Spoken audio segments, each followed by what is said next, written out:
بسم اللہ الرحمن الرحیم۔ السلام علیکم ورحمۃ اللہ وبرکاتہ۔ محترم سامعین، حضرت حذیفہ رضی اللہ تعالیٰ عنہ کا کسریٰ کے دسترخوان پر یہ کہنا کہ کیا میں ان احمقوں کے لیے اپنے پیارے حبیب صلی اللہ علیہ وسلم کی سنت چھوڑ دوں، اس واقعے کی تحقیق سے متعلق جامعہ دارالعلوم کراچی کا فتویٰ آپ لوگوں کے ساتھ شیئر کرتے ہیں۔ اور یہ واقعہ شیخ الاسلام حضرت مولانا مفتی تقی عثمانی صاحب دامت برکاتہم العالیہ نے کہاں پر ذکر کیا ہے، اس کے بارے میں آپ لوگوں کے ساتھ اس فتوے کے آخر میں ان کا نوٹ بھی لکھا ہے، وہ نوٹ بھی آپ لوگوں کے ساتھ شیئر کرتے ہیں۔ محترم سامعین، جواب میں لکھتے ہیں جامعہ دارالعلوم کراچی کے مفتیان حضرات کہ مفتی تقی عثمانی صاحب نے اپنی کتاب اسلام اور ہماری زندگی جلد نمبر 7 صفحہ 75 پر ایک صحابی کا واقعہ لکھا ہے، اس لیے جناب کے اصل سوال کے جواب سے پہلے یہ عرض کر دینا مناسب ہے کہ مذکورہ کتاب حضرت مولانا مفتی تقی عثمانی صاحب دامت برکاتہم العالیہ کی اپنی تصنیف نہیں ہے، بلکہ یہ در حقیقت حضرت مفتی صاحب کے مختلف مواقع پر وقتاً فوقتاً پیش کردہ فرمودہ اصلاحی بیانات، خطبات وغیرہ کا ایک مجموعہ ہے، جسے ادارہ اسلامیات نے موضوعاتی انداز میں مختلف مواد سے یکجا کر کے اپنی طرف سے شائع کیا ہے، جس کے بارے میں کارکنان ادارہ اسلامیات اور ناشر حضرات نے خود یہ وضاحت بھی فرمائی ہے کہ اس مجموعے پر حضرت مفتی صاحب نے خود نظر ثانی بھی نہیں فرمائی ہے۔ چنانچہ وہ عرض ناشر کے تحت لکھتے ہیں، اس کتاب کے مطالعے کے دوران یہ بات ذہن نشین رہنی چاہیے کہ مفتی تقی عثمانی صاحب کے بہت زیادہ مصروفیات کے باعث انہیں اس مجموعے پر نظر ثانی کا موقع نہیں مل سکا۔ اگر دوران مطالعہ کوئی بات قابل استفسار محسوس ہو تو برائے کرم ناشر کے علم میں لا کر ممنون فرمائے۔ اس تمہید کے بعد جناب کے اصل سوال سے متعلق عرض یہ ہے کہ جناب کا جو واقعہ مذکورہ مجموعہ یعنی اسلام اور ہماری زندگی جلد نمبر 7 صفحہ نمبر 75 میں اصلاحی خطبات جلد نمبر 5 صفحہ 207 سے نقل کر کے درج کیا گیا ہے، اور یہ واقعہ اگرچہ بعض دیگر بزرگوں کے بیانات میں بھی بغیر سند اور بغیر حوالے کے مذکور ہے،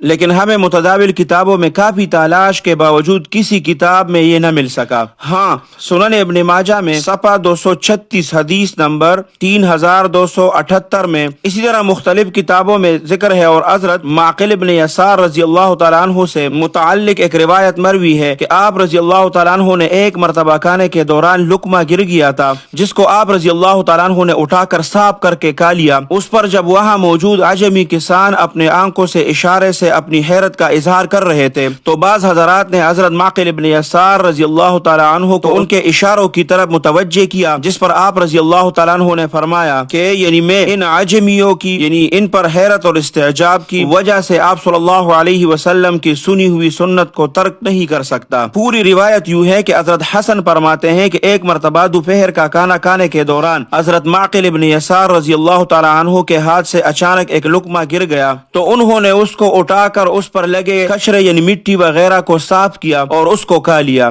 یہ دیکھ کر یہ عجمی کسان آپس میں ایک دوسرے کو آنکھوں سے اشارہ کرنے لگے۔ بعض لوگوں نے کہا اللہ امیر کا خیر کرے، آپ کے سامنے یہ کھانا موجود ہوتے ہوئے اس لقمے کو آپ کے اٹھانے پر یہ کسان لوگ آنکھوں سے باہم اشارہ کر رہے ہیں۔ تو حضرت معقل ابن یسار رضی اللہ تعالیٰ عنہ نے فرمایا میں عجمیوں کی خیرت کی وجہ سے آپ صلی اللہ علیہ وسلم کی سنی ہوئی بات جو ایک سنت عمل ہے کو ترک نہیں کر سکتا۔ ہم میں سے جب کسی کا لقمہ گر جاتا تو ہم اسے یہ حکم دیا کرتے تھے کہ اس کو اٹھا لے، اس میں لگی گندگی کو صاف کر لے اور اس کو کھا لے، اور شیطان کے لیے اس کو نہ چھوڑے۔ محترم سامعین، نیچے اس فتوے میں بہت ہی اہم نوٹ لکھا گیا ہے، وہ بھی آپ لوگوں کے ساتھ شیئر کرتے ہیں۔ نوٹ میں لکھتے ہیں کہ احکر کے علم میں یہ بات آئی ہے کہ استاذنا المکرم شیخ الاسلام حضرت مولانا مفتی تقی عثمانی صاحب دامت برکاتہم العالیہ کے علم میں اصلاحی خطبات کے حوالے سے مذکورہ بالا بات پہلے ہی آ چکی ہے، اور حضرت دامت برکاتہم العالیہ نے متعلقہ افراد سے اگلی اشاعت میں اسی اصلاح اور ضروری ترمیم کا کہہ دیا ہے، بلکہ ذمہ دار حضرات کی ذمہ داری بھی لگا دی گئی ہے کہ وہ اگلی اشاعت میں اس کی ضروری اصلاح کا انتظام اور اہتمام کرے۔ محترم سامعین، مفتی تقی عثمانی صاحب کا دستخط اور ان کے ہاتھ کا لکھا ہوا وہ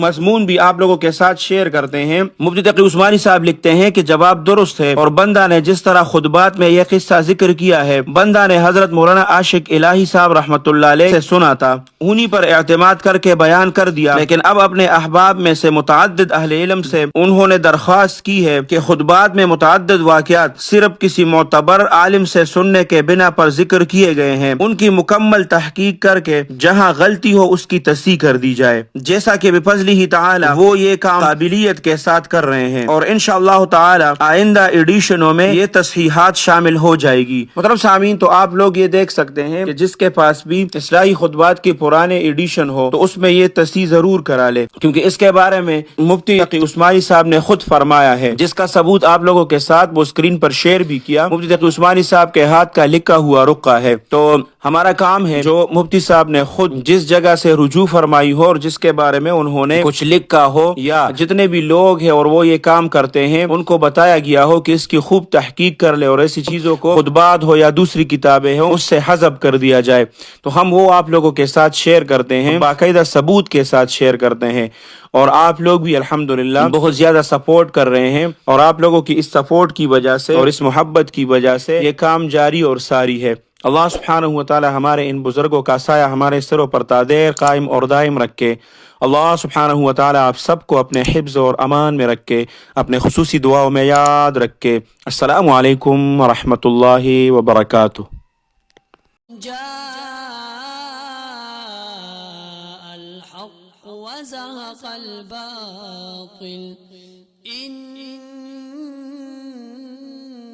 الباطل كان زهوقا۔